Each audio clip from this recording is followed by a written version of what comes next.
Hello and welcome to another Blender Guru tutorial. I'm Andrew Price, and in this video we're going to make the Earth in Blender.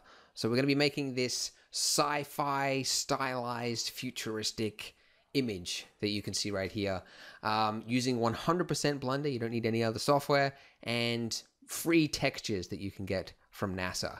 And yeah, this image here, so you can use it to make, I don't know, like business flyers. The future of e-commerce. You can imagine that text sort of plastered over the top there. Anyway, you can use it for whatever you want. It is pretty long, you know, it's an hour-ish, but we are making the world, and there's a lot covered in it, and I think you'll find it useful for other things, lots of tips and tricks in it. But since it is long, here is a shortened overview of what you'll be learning. So to start with, we're going to be adding a sphere for the Earth, obviously, applying a texture to it using a super quick method for applying textures to spheres that doesn't involve UV unwrapping. We're then going to be creating a realistic shader that reflects light only from the ocean, not the land. We're going to be adding clouds that actually cast shadows onto the Earth, which is always good. A super quick way to make that blue sphere, the blue atmosphere, which gives it that realistic sort of look.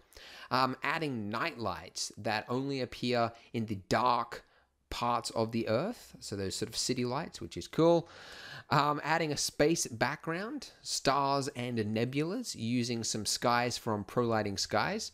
That's not required, by the way. You can still follow the tutorial if you don't have that add-on, but you know, it's there if you want it. We're also then going to be adding a sun flare, which is something a lot of you have been requesting on a tutorial specifically, but if you just want to figure it out, you can just watch that part right there. Yeah, it uses a new node that I've just discovered, which actually makes really cool looking results. Then going to jump in and do some color grading to give it a bluish sci-fi tint, giving an atmospheric glow to the rim of the Earth to sort of fake that volumetric effect. Adding a vignette, of course, and then doing some last minute touches to just give it that, you know, futuristic sort of feel. And yeah, there's a lot here, guys, but I'm hoping that you will learn a lot through it. So if you are ready, go ahead and open up a new scene in Blender. All right, first thing we're going to do is delete the default cube and the default lamp and replace it with the Earth. What shape is the Earth? Not a plane, according to some celebrities it would be. It's a sphere. So we're going to make this sphere bigger. You know, you could just bring the camera in closer, but some things in Blender get a little weird if it's not the right scale. So I'm just going to scale this up by 10, and you can do that by hitting S and then typing in 10 on your keyboard. Oh, and that reminds me, I got to turn on the screen keys tool so you guys can actually see what I'm typing. Yeah, there we go. Okay, so we've added the sphere, scale it up by 10. Now we have to smooth it out a bit because it's a little bit too chunky on those edges there. So if you hit Control 2 like that, it will add in a subsurf modifier at level 2. You can turn down the viewport subs just to 1 so it's not slowing down your computer too much, and then enable smooth shading. So we're going to add some materials now. In order to see any material, we need to add in a light first of all. So go ahead and add in a sun lamp, and just positioning it straight down like that is completely fine. I might just change the strength of it to 5 just to make it a little bit brighter. Oh, and also set the background to be solid black because, yeah, it's space. Space. You guys seen that Dr. Steve Brule? Look up Dr. Steve Brule space and then continue watching this tutorial. Cracks me up. All right, so material time. Slide that over. Hit Shift F3 to jump to the material node editor and add a new material. So we're going to start with this diffuse shader here, and we're going to add in the base Earth ground material. And thankfully, we do not have to create that ourselves because NASA has done that for us. NASA! It's great actually that like NASA provides all their maps available, you know, for anybody to download in the world. And it's like, I don't know, like I'm not a member of the United States and yet I'm making full use of you know, the taxpayers of America's resources. I don't know. It's cool. It's very nice. I'll just say that. So this is the one we're using. So it's called the albedo, which looks like that, which is albedo, by the way, if you don't know, it just means the raw color of the material without any shading. So that's what it is. And drag that into the diffuse input and you will see nothing. Hasn't done anything. And that's because it can't read it. It's not mapped to the sphere correctly. So what we're going to do is add in a texture coordinate node. We're not going to use UV coordinates for this because it's a sphere. We can get around it. If we use generated, plug that in there, it kind of looks right, but it's not. So we need to set the projection on the image texture to sphere, and look at that, bam, perfect projection for a sphere. Great, that's it. Well done. You've made the Earth. So it's the raw, you know, got the raw color now, obviously. We got to make it look a little more fancy. So the Earth is shiny, believe it or not, because of the ocean. So if you look at photos of the Earth, light that's hitting the, you know, anywhere on the ocean, there's a big old glare coming off it. So we're going to add that now by adding in a glossy shader. I'm going to combine the two together with a mix shader. Drag those two in there, and there we go. Ooh, shiny, horrible shine. This is like this would be appropriate if you were doing like a physical shiny globe, like sitting on your desk. It's not, yeah. So it should only be affecting the water, but it's now affecting everything. So what we need, if only there was a map that, you know, had the two separated, the land and the sea. If only, there it is. Ocean mask. So this is just a pure black and white image, basically specifically for this thing. I'm certain that NASA makes these things just so that 3D artists can make visualizations with it. It's absolutely awesome. So plug that into the vector input. It's set to sphere, but because this is a map, like a black and white map, which is going to be affecting something that's not going to be used for the color of the material, you need to set it to non-color data. Do that for any map, reflection map, normal map, anything. I just set it to that for like pretty much everything. It's almost to the point where I'm like, maybe that should be the default value. No, it shouldn't be, but you get the point. So plug that in there. And look at that. It's done the opposite of what we wanted. The light, the reflections is on the land. So we need to invert it. And now it's in the correct place. But what is this? There is a problem. It looks still horrible. Okay, we can't see any of the ocean underneath it. Previously, I would have, you know, added in, you know, little mixed node here and drag this down and go like, oh, get it till it looks sort of nice, you know, like that. But this is actually the wrong way to do it. I've been doing it wrong for so long. So many tutorials. I learned from Guilherme Henrik, who's working for us, actually did the artwork for this this very tutorial. And I learned a better method, one that uses Fresnel, which is much more physically accurate and how things should be. So this is how we're going to do it. So on this glossy part down here, we're going to add our own little setup. Very, very easy. Add in a mix shader here. And then add in a Fresnel node. So Fresnel, if you want to look it up, you can. But it's essentially the angle at which you are viewing a surface. I started off well. Now what am I talking about? Yeah. So the angle of the surface determines whether or not you see reflection or whether or not you see the original texture, the original material. So it's like if you're standing over a lake, you look in the distance, it's reflective, but if you look at your feet, you can see through the water. That's Fresnel. All right. So drag this into the mix shader at the top there. And then here in this mix shader, we've got this empty input. We're going to use this diffuse here. So I drag that, put that in there. It's the wrong way around. If we flip it, bam, look at that. So what this has done is you can see now the edges of the Earth has full reflection. Whereas before, with that method that I would have showed you earlier, it was just like an even reflection all over the entire surface, right? So by doing it like this, we've now got something which is much more physically accurate to real materials, to how, you know, light actually bends around objects. And look at that. Actually looks really cool. So there you go. Neat little trick. So we've got the diffuse feeding down here into this mix shader, which is being controlled with the Fresnel and the gloss. Then it's being fed up to another mix shader. And then this one is just simply to cut out which parts are the land. And there we go. All right, let me check my little list here on the next steps, because I do have a list. Next steps is bump. Bump, bump, bump. I don't know what I'm talking about. Sometimes I cringe at my own words that are tumbling out of my mouth. Bump. So the Earth is not entirely flat. Going back to that, there's raised land that you can see from space. You know, mountains and things like that. So again, oh, if only there was a map that had that sort of data available. It's this one. It's the bump map produced by NASA. See, I'm almost certain that this is produced just for 3D artists so they can render it. It's crazy good. So, non-color data, make sure it's set to non-color data. Sphere, yes. Then we're going to feed this through a bump node.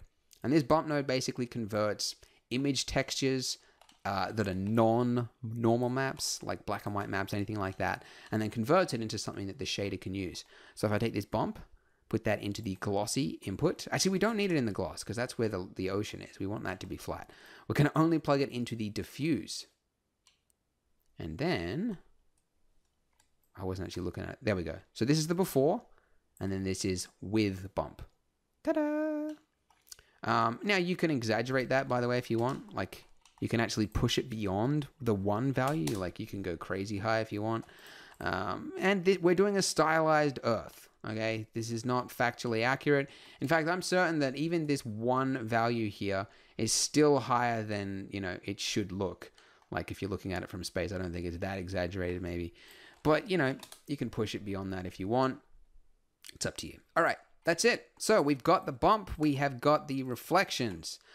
Yeah, so bump, reflections, yep, the mask. That's it. Nice. Nice looking Earth.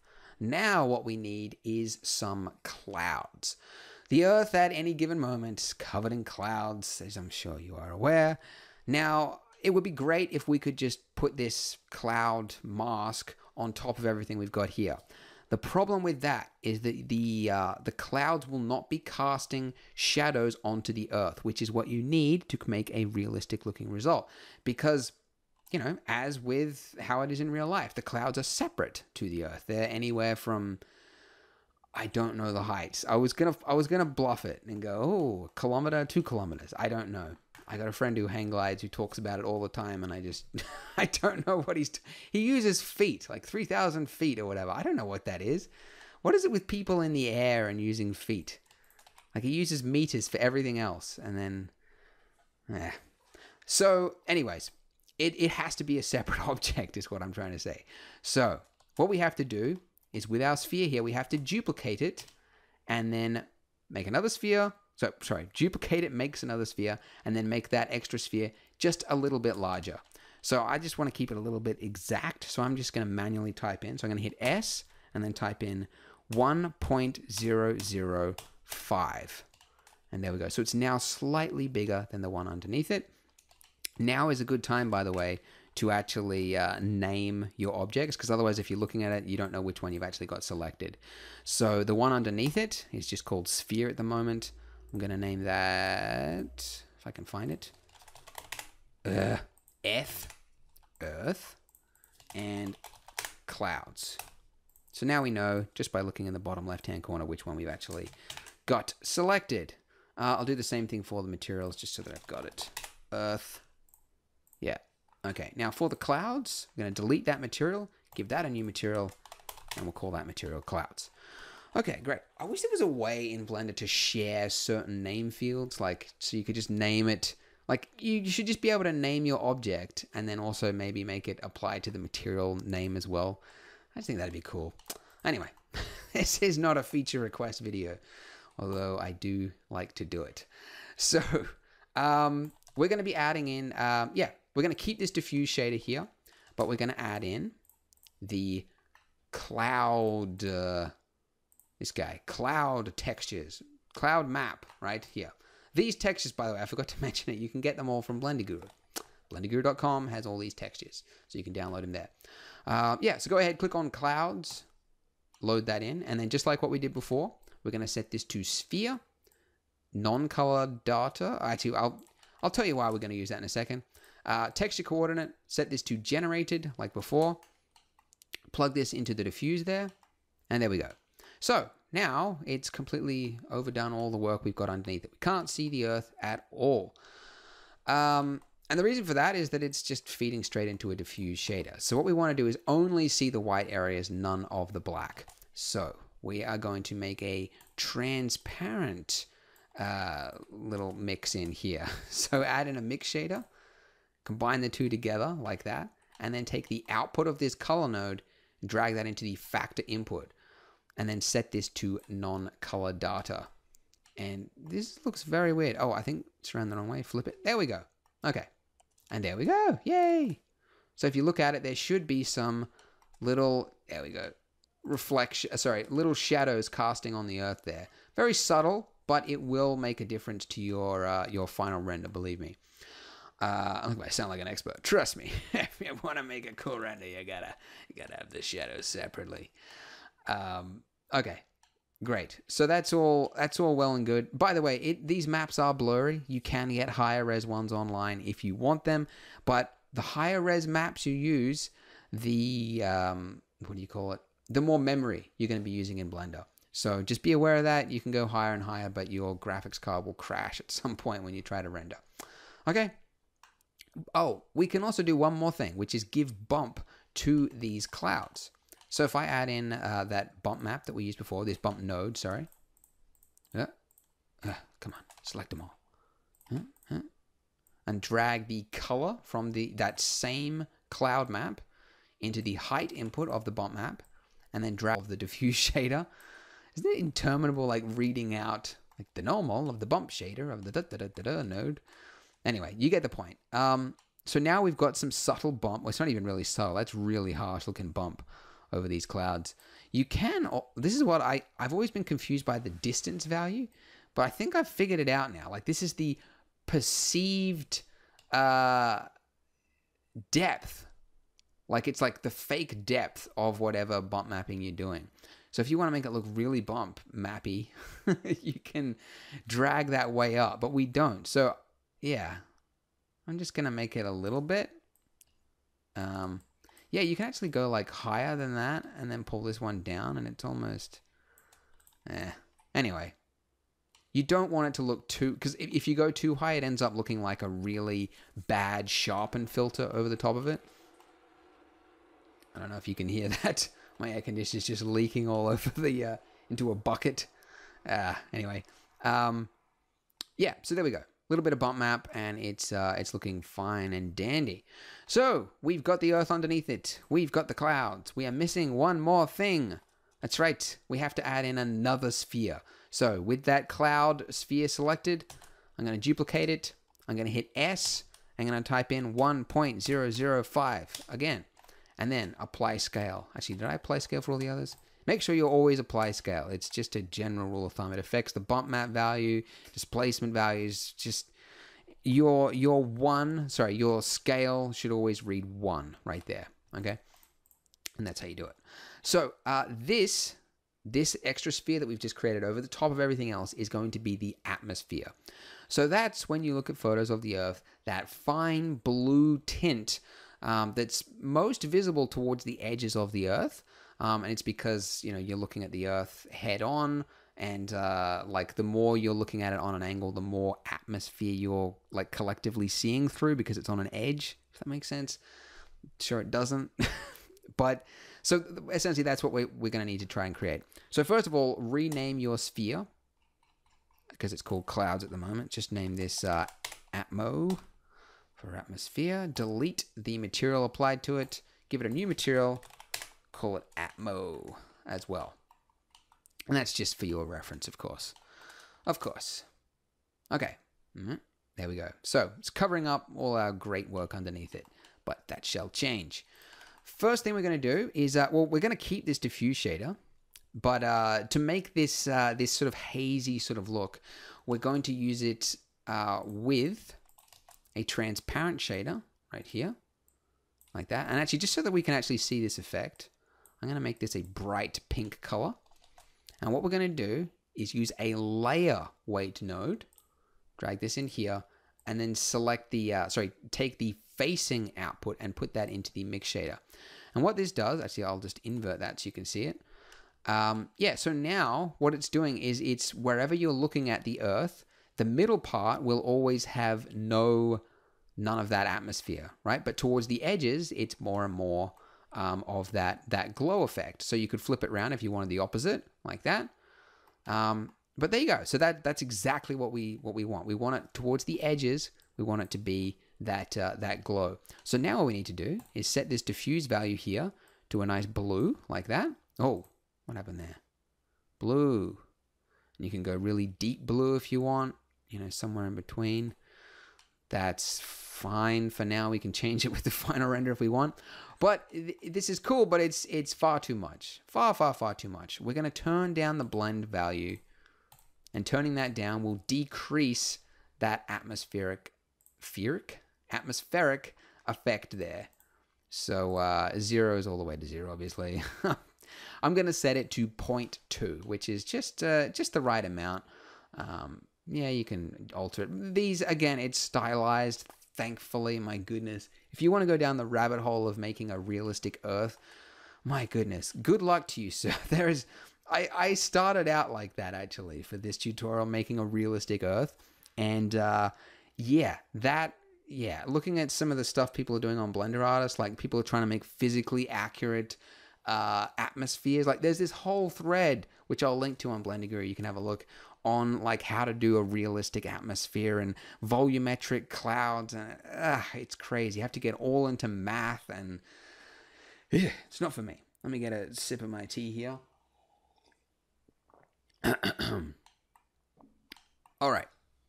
There we go. Yay. So we've now got the Earth underneath. We've got the Earth. We've got the clouds. We now have the atmosphere. The only thing left to do is to add some night lights. So this is something that, again, you really only see when you're stylizing things. But, you know, on the underside of the Earth, it would be cool if you could see the lights that people have turned on. So that is what we're going to add right now. So again, this is optional, which is why I'm doing it as an extra step here. But it looks really cool for sci-fi renders. So yeah, if you're going for that look, definitely add it. But people say, like, from space, you shouldn't be able to see both the sun and the tiny, tiny, tiny little lights that people are turning on, because the energy values are just so different. You wouldn't see it. But I like to add it because it looks cool. So we're going to add in a... Oh, wait, hang on a minute. Let me slow it down here for a little second. We'll get to that in a second. So we're going to add in a mix shader, and then we're going to add in an emission shader. And this emission shader is an emission because it's emitting light. So this is going to be the night lights that people are actually turning on. And I'll make this a pink so we can actually see it. And then what I want to do is I want to make it only... So at the moment, it's just applying to the entire Earth everywhere, as you would expect. What I want it to do is only apply to the area that the light is not currently hitting. So I am going to... What am I looking for? Vector. I'm going to use this one here that says normal. So this is a special map, which honestly I use very, very sparingly. I've seen people on the Blender Artists using it for some crazy mathematical looking things, but I know you can drag this thing and like control it. So that's why we're going to use it. So I'm also going to add in a normal. Nope. Nope. Texture. Nope. Nope. Where is it? What is it? Oh no, what was that? What did you do? Hang on. Let me think. It's very, very hot in this room right now. I am struggling. Oh my goodness. Am I going to have to pause the recording? Yeah.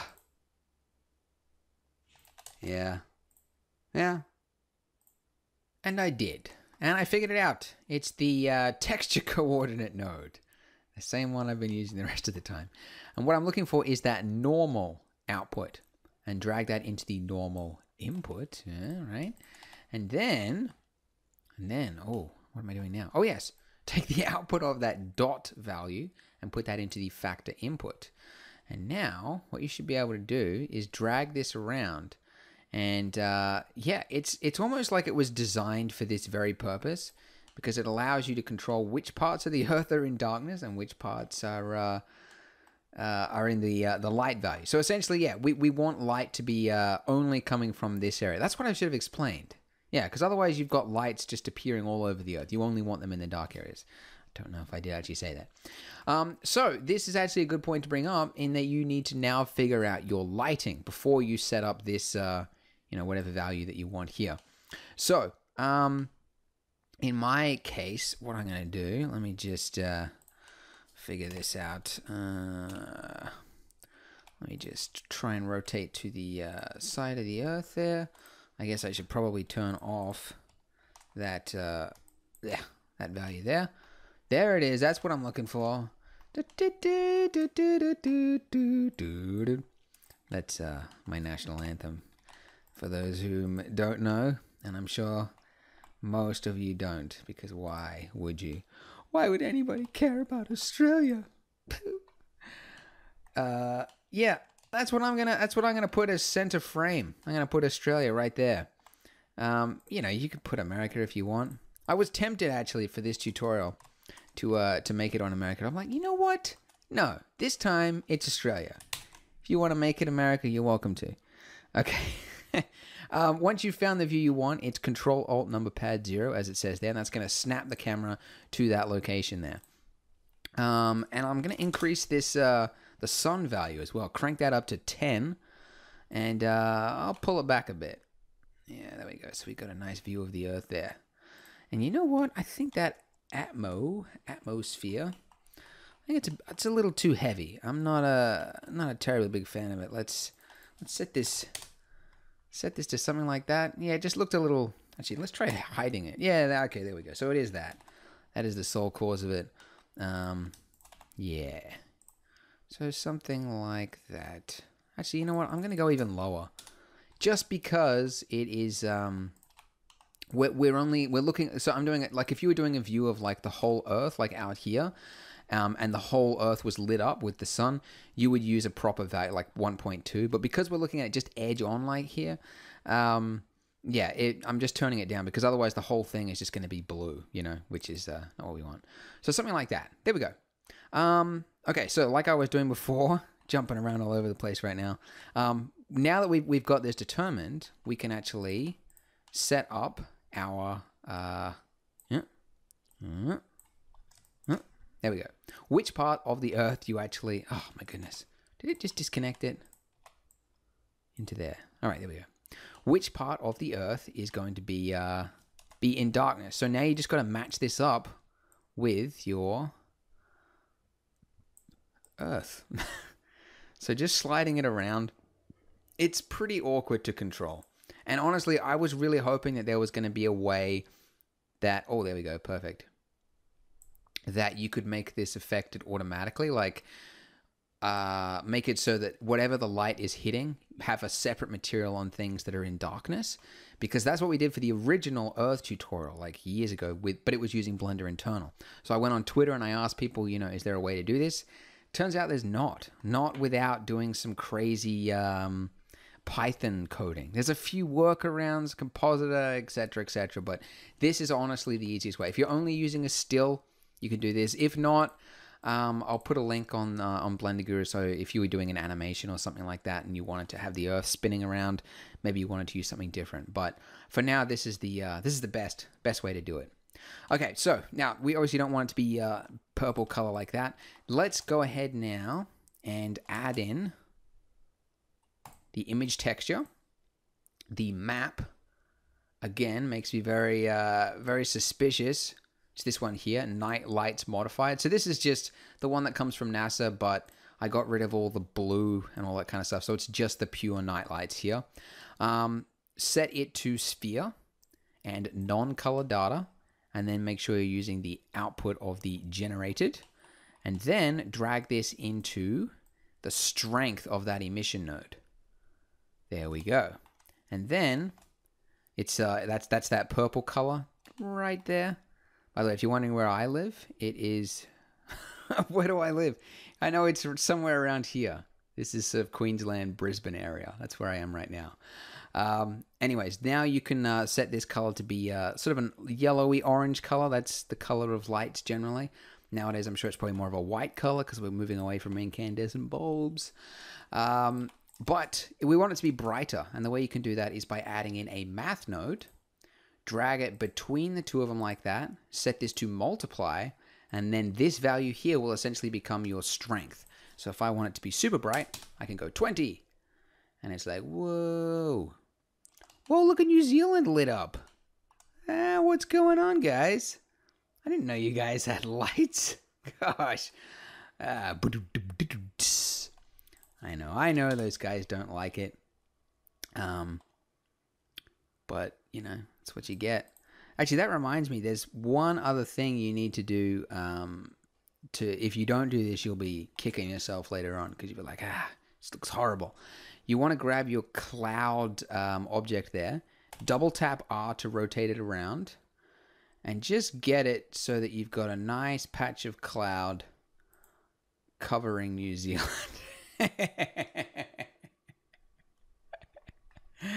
Try and hide it as best you can. All the Kiwis are just rolling their eyes right now like, oh, you think you're so clever, Andrew. That's what you get, guys. Come on. Now I gotta wait for one of you guys to make a tutorial cover Australia, all right? It's just how it is. But no, seriously, you rotate the cloud. Like, it doesn't have to match up with what it was at the start. If you just double tap R, you can get a nice, interesting looking cloud pattern is what I was trying to say anyway. So I don't know, something like... I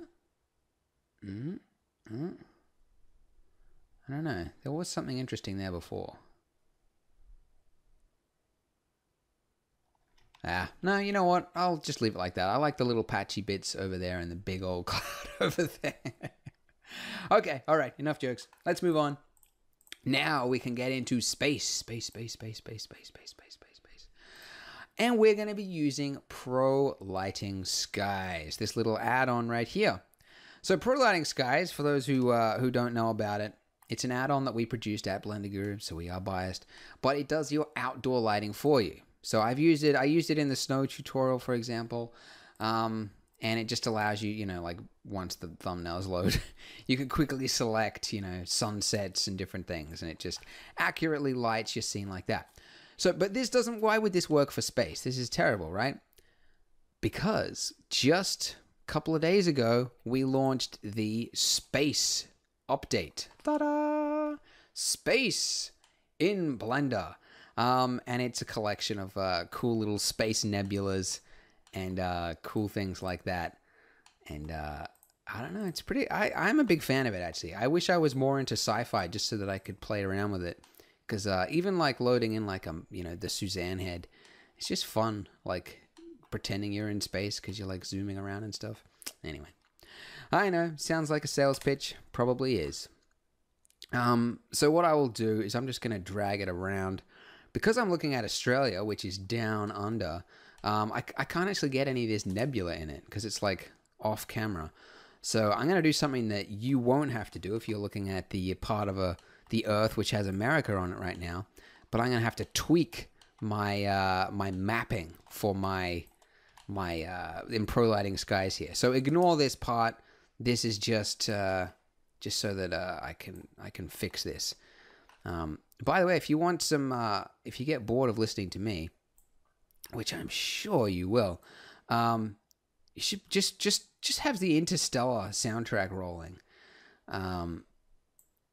It's suitable for this subject, you know.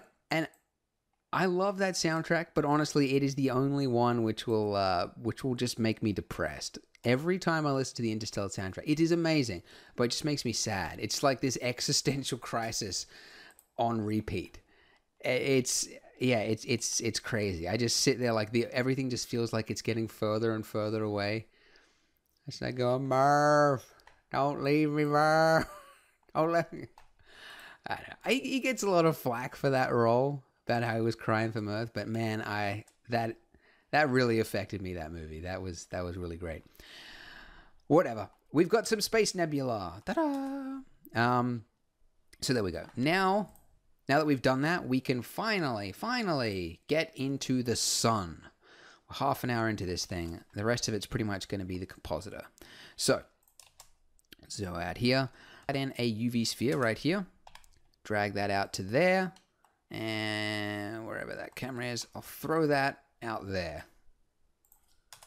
There we go. And, oh, come on. Where are you? Oh, is it?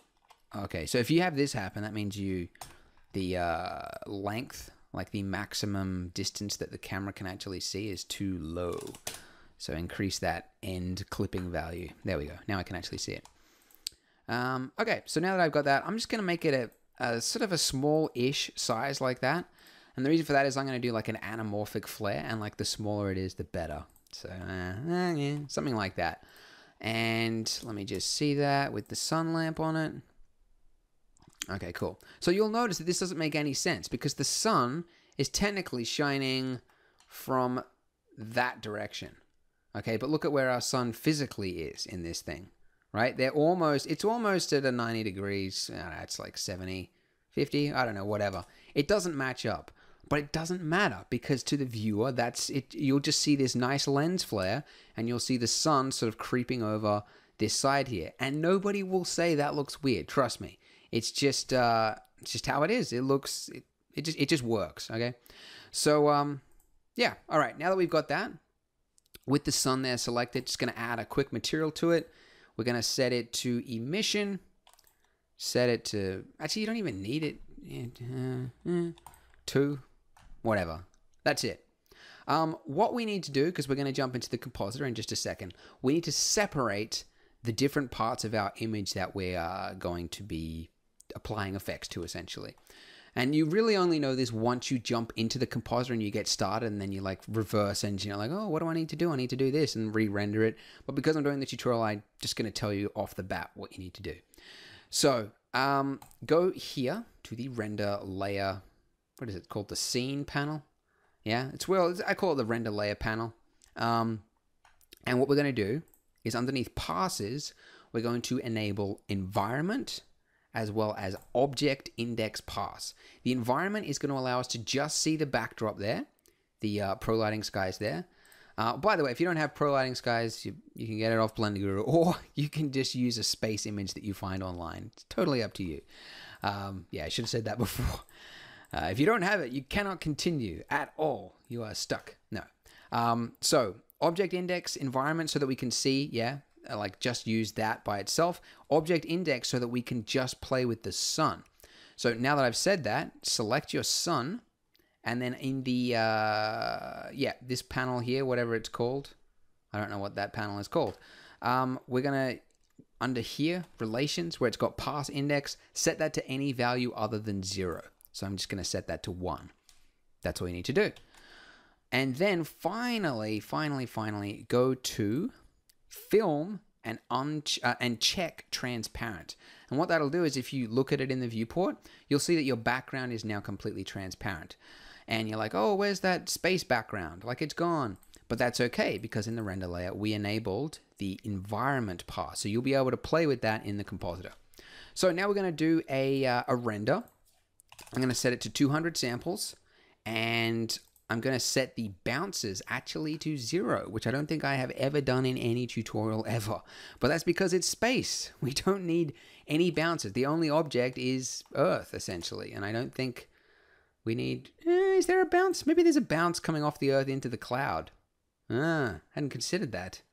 We'll give it 1 bounce, but, you know, it goes without saying that bounce lighting isn't really a big part of space. Okay. And then finally, because I'm rendering on GPU, I'll just crank up the tile size to 256.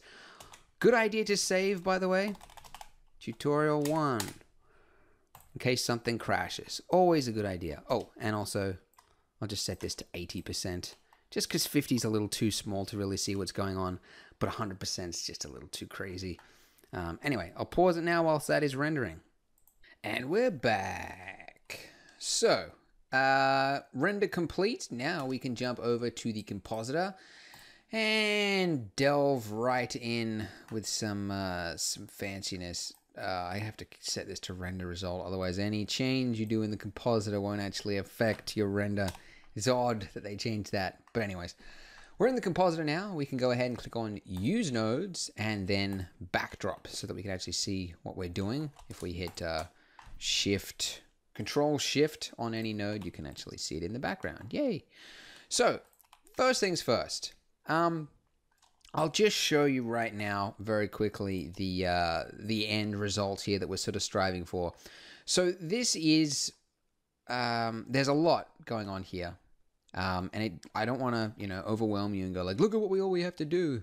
But just to sort of explain the image here, there is this glow, this haze around the Earth, and that we don't want to affect the rest of the Earth. We want to appear behind the Earth. So we want to make it look like there was a haze in space, sort of.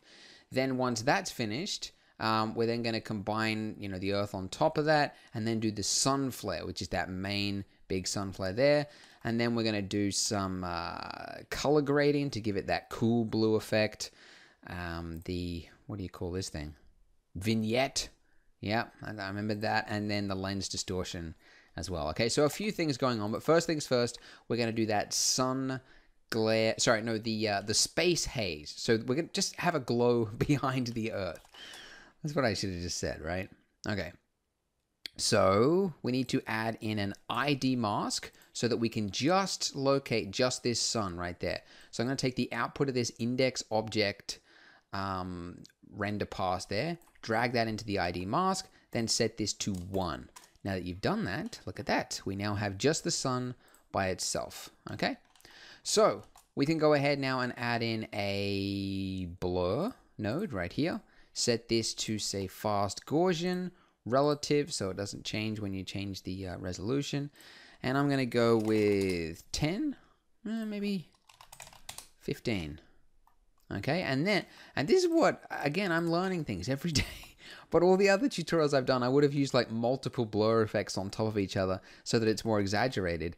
I now realize you can just do this. Color ramp, drag this in here, and now drag that white value over, and now you can really punch out that effect.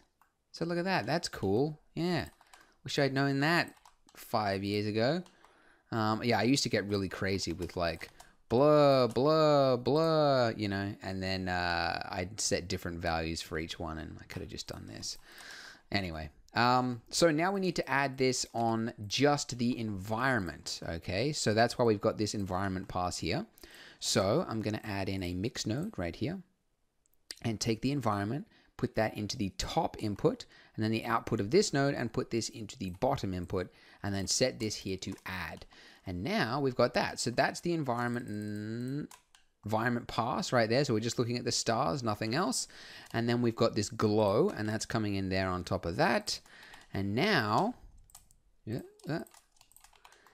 now we can combine the Earth on top of that with the alpha over node.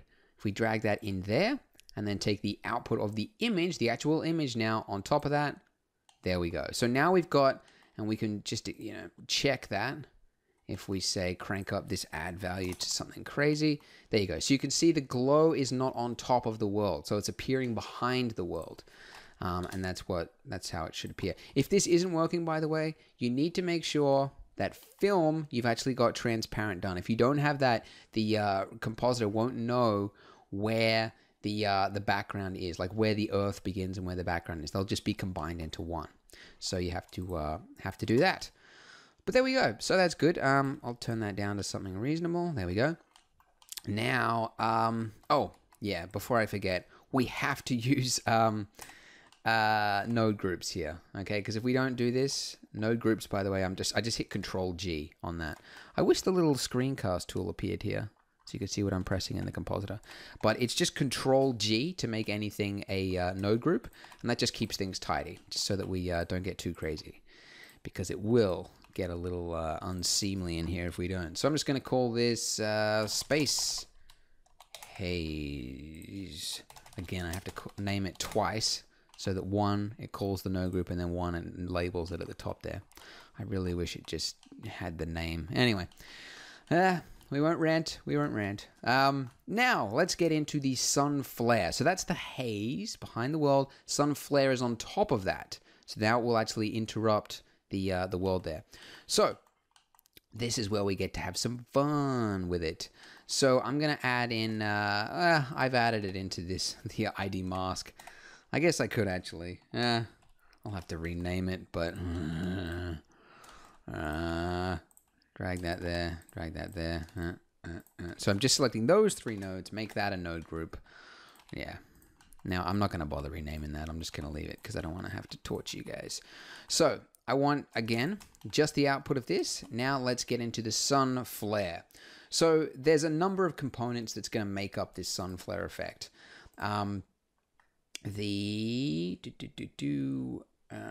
going to be a streak effect. I'm just reading my notes here. So that's going to give like that, you know, the streaky effect out the sides of it. An anamorphic flare, which is like a horizontal flare going sideways. A small blur just around the sun itself, just to make it look a little bit more pactful. Just around the actual sun itself. And then some sun rays as well, like out the side of it. Okay, so first things first, let's add in that glare node. Filter, glare, and take the output of the ID mask, drag that into the bottom there, and this is going to be our streak effect. So start by setting the iterations to 5, just so it's a little bit more high quality. Turn the threshold all the way to 0, and now we can actually see that it is showing through there. And now we're going to set the streak value all the way to 16. So the maximum number of streaks, and then you can increase that fade amount, which seems odd that you would increase a fade amount to reduce the amount of fade, but either way, there you go. So it's now nice and long, and then we're going to increase the color mod part, just to give it a little bit of a, like a lens flare sort of color. There we go, like that. Maybe it's a little too much. We don't want it to look sort of like a, I don't know, a circus beaming out of the center. Just a hint of color. Okay, so that's the first effect done. Now we're going to add in that anamorphic effect. So this is a sideways, horizontal, sort of glowy effect. If you just look up anamorphic flare on Google, I won't because I don't have the rights to those images, but you'll see what I mean. Or you can just watch this and you'll see in a second. So we're starting with, we're just duplicating that streak effect, but I'm setting it to 2 streaks. So it's now just coming out horizontally.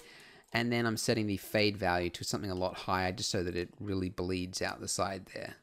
Like, a little more. Like that. And then I'll turn the color mod part off because we just want to have a look at this. And also set the mix value to 1 for both of those.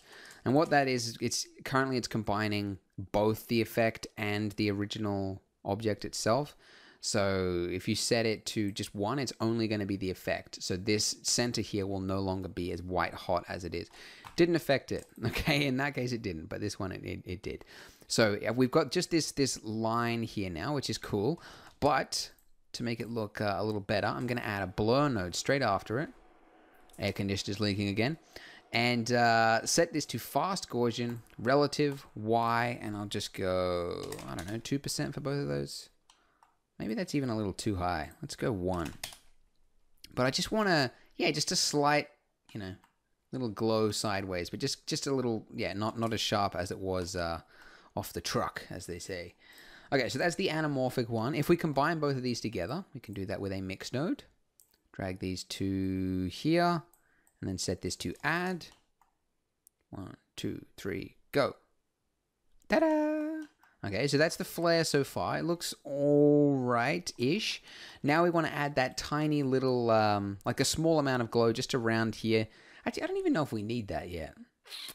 Yeah, I'm just going to leave it. Okay, we're going to add one thing here, which I discovered literally about an hour ago by accident. Like, I was just strolling through the list here, and I saw something that said, under filter, sunbeams. And I was like, ooh, sunbeams.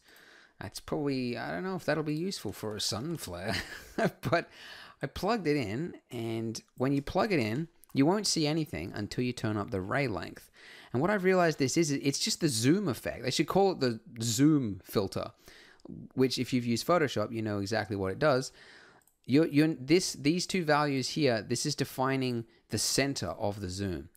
Now, it doesn't look like much now. That's what that's the sun effect there through the sunbeam. But if you line it up just right, and it does take a little while to get it just right. Like this effect would not work for an animation, I must say.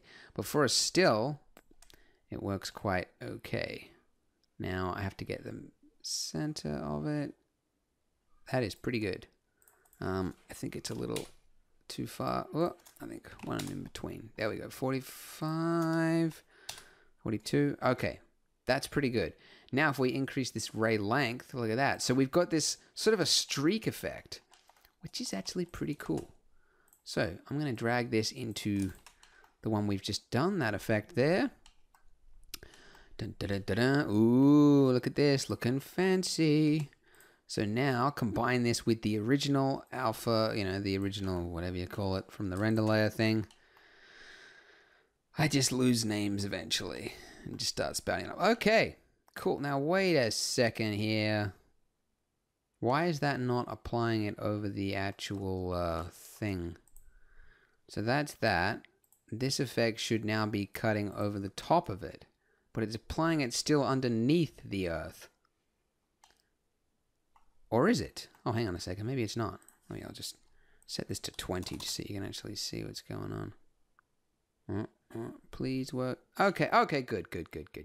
So it is actually working like it should. It looks like it was actually not applying on top of the earth. It was going behind it. It looked like, but it is actually just slightly. Okay, so that's cool. We don't actually need that small glow, I think. Yeah, because the sun, it was just going to be a small little punchy glow around there, but you can see it's completely white there, so it doesn't matter. Cool. And if you want to turn down that ray length, you are more than welcome to.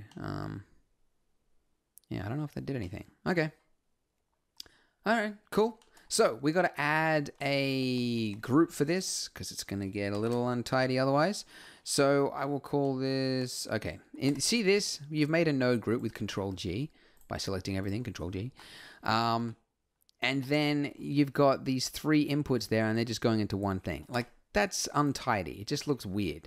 You can fix it. And I wish Blender actually fixed it automatically, but it doesn't.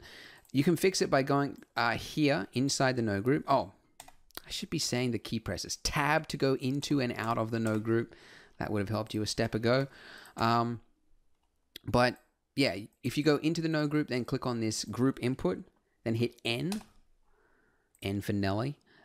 You can bring up this input selection here, then just delete all of these, except for one, and then connect these up like that. Now it's one clean input. It's small, but it just keeps things a little bit more tidy. All right. Now let's get into some color grading. This is a fun part. So we're going to add, we're going to make it this, just give it overall a nice bluish sort of tint to it. Okay. So first things first, we're going to drag in a color balance node right here. Turn off that toolbar thing. And then we're just going to drag both these middle values and, sorry, the midtones and the highlights to the blue sort of area, sort of about midway. Now you can crank this way up, like further than, what looks okay, because we're going to do something in a second, which is going to sort of mellow it out a bit. Okay, cool. So there's a little bit too much color in here of the, the great red Australian desert there. It's a little too much color. It's throwing out my composition. So I'm going to drag in a hue saturation value node and then turn down the saturation. So if we just look at that by itself, we should see a much more gray. There we go. So you can turn it down even further if you want. But yeah, essentially I just want to get sort of a more grayish, I believe it's called bleach. Oh no, is it bleach? Bleach out? Bleach effect. Yeah, just bleach in color grading, right? Yeah. And then the color balance node, that's now applying this blue tint on top of it. I think I want actually, oh, that's not going to work. Yeah, sort of something in the sort of a deeper bluish sort of, yeah, something like that. Let's see how that looks. 1, 2, 3. Okay, not bad. It's a little too blue, but this is where we're going to blend it in with the original so it doesn't look so crazy. So I'm going to add in a mix node here, and then I'm going to drag, this is the original one here, into the bottom right there. And then whatever value you set this to, this is going to be, basically this is like in Photoshop when you have, what do you call it? Yeah, so you've got like an adjustment layer, which is this blue thing, and then you just turn down the opacity of it. That's what this is doing. So it's like giving, you can do all your coloring effects here, but then you just want to dial it back a bit because it's just getting a little, it'll look a little too crazy if you go all the way. So that's why I'm just blending it with the original right there. Okay, cool. So once you're happy, generally happy with it, now what we're going to do is add in an RGB curve right here. And this is so that we can sort of exaggerate and get sort of a more of a, you know, like a cinematic sort of look. So what I'm going to do is crush the blacks and increase the highlights. And what this will do is it'll make this part of the earth like a little bit more black and this part here a little bit more blown out. Just like that. Okay, so a little bit more cinematic. It's subtle, but it has the desired effect. And then that's it for the grading. If you're happy with it, make a node group out of it by hitting Control G. Like that. Hit Tab to go back. And we've got that same thing again. So I'm just going to clean it up. I'm a stickler for cleanliness. So there we go. 1 clean input. And 2 outputs. Come on, man. Killing me. 1 output. There we go. Okay. So now we're going to do a couple of tiny little things, which is going to have a nice, it's going to have a big impact, okay? So the first one is we're going to have a glow around the earth. And this is to fake something that all the people on Blender artist forums were talking about, and that's that the blue atmosphere should really have a lot more going on than what we've got at the moment. Like what I've done here for this atmosphere, what you have done if you're following along at home, is really, really simple. Like if you compare this to some of the node setups people are doing, this is nothing. People have got math and all sorts of stuff, but a lot of them are using a volumetric shader. You know, volume absorption, scatter, that kind of thing. And I deliberately didn't want to use it because, one, it adds a lot to the render time, makes things noisy, and you have to use math to make it all work, etc., etc. But the good thing about, you know, doing it their way is that if you looked at it at this angle here, you would see a faint glow coming off the edge there because their thing actually has a little bit of thickness to it, so you're able to see through it. So I actually tried it. I tried using it and various different methods people made. And I just couldn't see that much of an effect for a still, especially a stylized earth like this. So that's why we're doing it this method. So we're going to save that whole time here by doing this little cheat in the compositor. And what I'm going to do is go to the render layer here. Go back to the default layer here.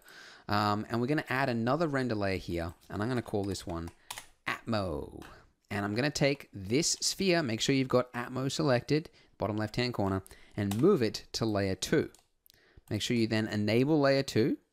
And on layer 2, make sure you uncheck use environment, just so that we're just purely looking at the atmosphere by itself. Then go back to the compositor, add in a render layer. So, well, duplicate that same render layer that we've got there. Change this to Atmo, and then click that little button next to it. And what this is going to do, if I actually see it down here, it should be rendering. Oh, okay. Well, that's why that's not working. Yeah, I didn't do any changes here. So you're playing along at home. You're like, yeah, what on earth are you doing, Andrew? You have to select just that render layer by itself. Okay. So the main render layer, it's fine. It's going to render everything by it, you know, as it is. But this one, we just want it to render layer 2. Okay. Did that wrong. Let's try that again. So when you click that little button, it's now just going to render that render layer instead of rendering the entire Earth as well. So this should only take a little second here. There we go.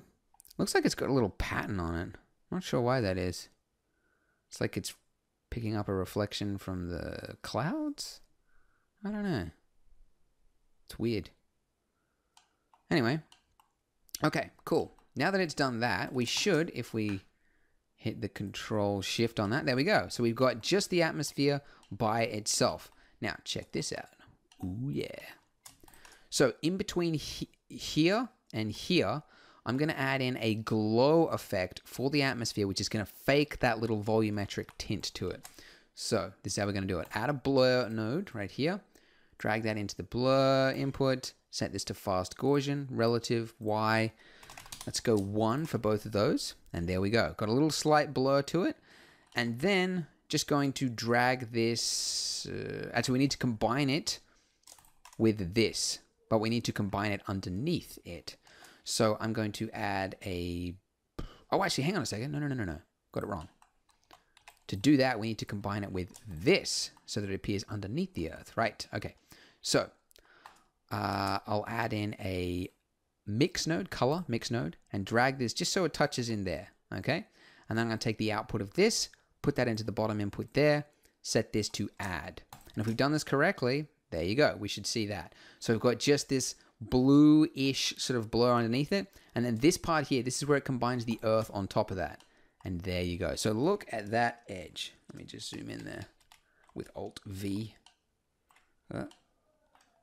There you go. So that's that little edge. That's the atmospheric little effect there that you would have got if you went through all the trouble of using a volumetric atmosphere, which we honestly don't need. Trust me, saving you some time and, yeah, render time as well. Which I think is saving the planet, you know? You don't have to leave your computer on to render overnight. How appropriate, huh? Huh? I like to think I'm doing my part. All right, there we go. So, it's compositing. Okay, that's that. So it's getting there. It's pretty close. It's looking nice. We're not done yet. No siree. Got a couple of things we're going to do. One, we're going to add a vignette. Of course, we're going to add a vignette. Vignette, by the way, why are we adding a vignette? So that we can bring the focus. So like a standard image, like everything is exposed, like a standard photo, and your eyes don't know where to look. So it needs a focal element. If you want a tip on it, check out my composition tutorial. Talks all about it. Very, very helpful if you want to make cool looking artworks. But essentially, the vignette is sort of like a quick way of doing that, like kind of like a cheat. Like to bring the focus towards the center of your image or whatever you want to be in focus. So what we want is this nice, like like the edges to be darkened. Okay. If you followed any of my tutorials at all, and I do mean any at all, I've probably used a vignette at some point or another. So quickest way to make a vignette, matte ellipse mask. We didn't used to have this until like, I don't know, a year or two ago, and it made making vignettes a lot easier. So if we just have a look at this, and this is going to define sort of the area that's in view. The black area is what's going to be out of like darkened. So you want to make it, mostly in focus like that. Drag it out to be however big you want it. And then I want the focus not to be actually the center, but where the sun is hitting the edge of the Earth. So I'm just going to position it to be about there. And then we obviously don't want to just combine this, harsh cutout right there. Actually, I'll just show you what it looks like. We're going to use this anyway. So I'll just drag this into the mix node there. Input, multiply. This should look terrible. 1, 2, 3, go. There we go. All right, so that's the kind of effect that we're going for, but we want it to be more blurred, obviously. So I'm now just going to quickly drop in a blur node right here. Set this to fast Gaussian. Relative, Y, let's go 20%. Let's just see how this looks. 1, 2, 3, go. I think, actually, I don't know what I'm looking at anymore. Okay, let's try 10%. There we go. That's cool. All right, so yeah, what we've done is just add it, especially on this bottom right-hand corner there, we've just made it darkened, darker. Don't want to go 100%, otherwise it's completely black. Just dial it back a little. So I'm just setting it to 60%. And there you go. So it's subtle, but it will just bring the focus more towards the sun there. Just make it look a lot more impactful. And I don't know, it just really helps in so many cases. So that's why I like to use it. People give me flack for it, but suck it. Okay, so just adding a node group. Call this vignette. Can we just talk for a second about vignette having the weirdest spelling in terms of the way it sounds. If I showed this to my wife, who's Korean, she'd go vignette, vignette, and then she'd go and then she'd talk about why the English language sucks, and I'd agree with her. Anyway, Korean language, by the way, is got to be, I think it's the most phonetic language in the world. Like, the way it's written is exactly the way it sounds. Like, I don't think they could have a spelling bee like we do in English, because every single student would get it right. If the way it sounds is exactly the way it's written, it's fantastic for learning, trust me. Anyways, moving on. Okay, so we're going to do a couple more things. So we're going to add a little quick effect here, which I liked when I first started using Blender, and then I stopped because everybody started doing it, and I realized it was sort of like the amateur thing to do. But in this instance, it actually kind of helps. And it is, what's it called? Lens distortion. So this lens distortion node does two things. One, it can give you barrel distortion. So if you set that distort value to anything, it's going to slightly curve the edges of it, sort of make this look like a bulbous sort of thing. And this fakes the look of a real camera lens, because believe it or not, every photo you take, like if you take a photo of a wall or a building, you'll see a very, very slight curve in it.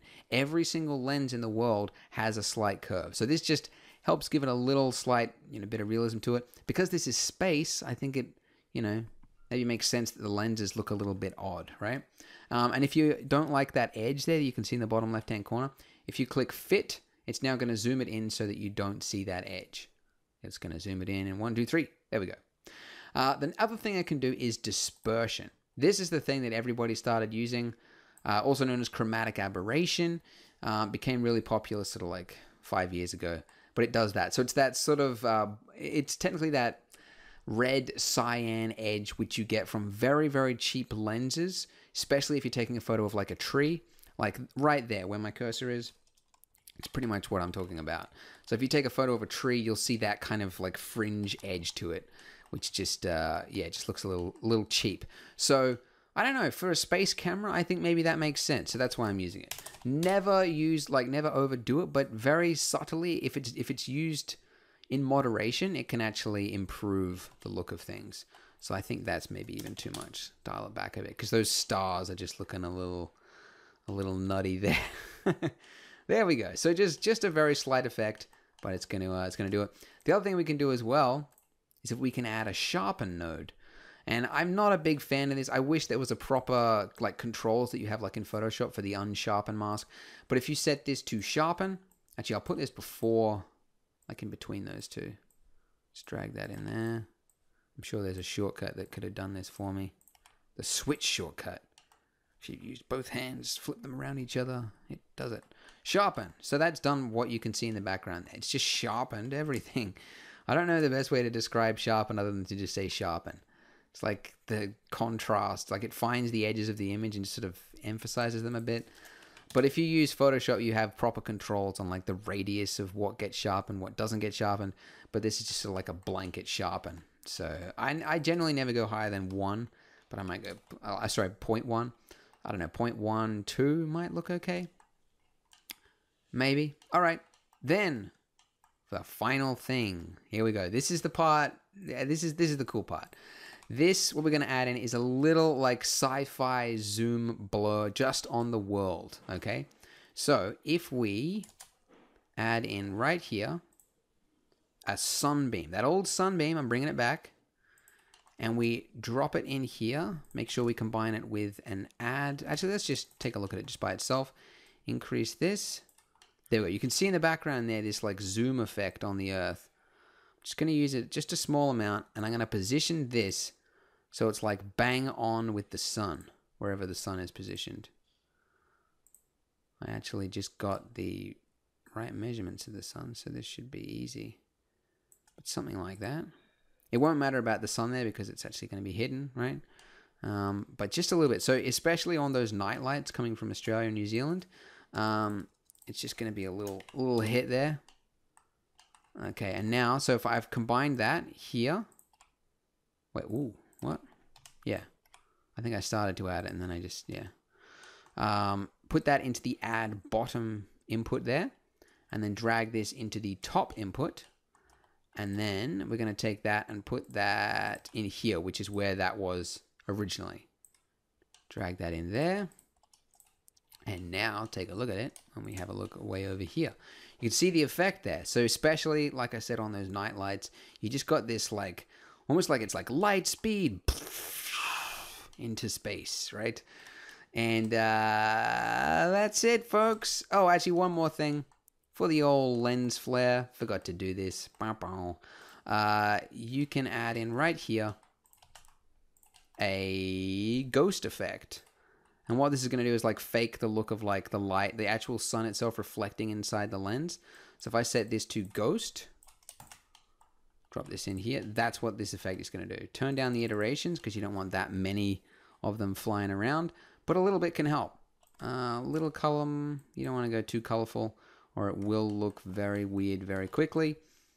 But something like that, and then I'll just drag this in with the rest of it. I should name that. Why is that not named?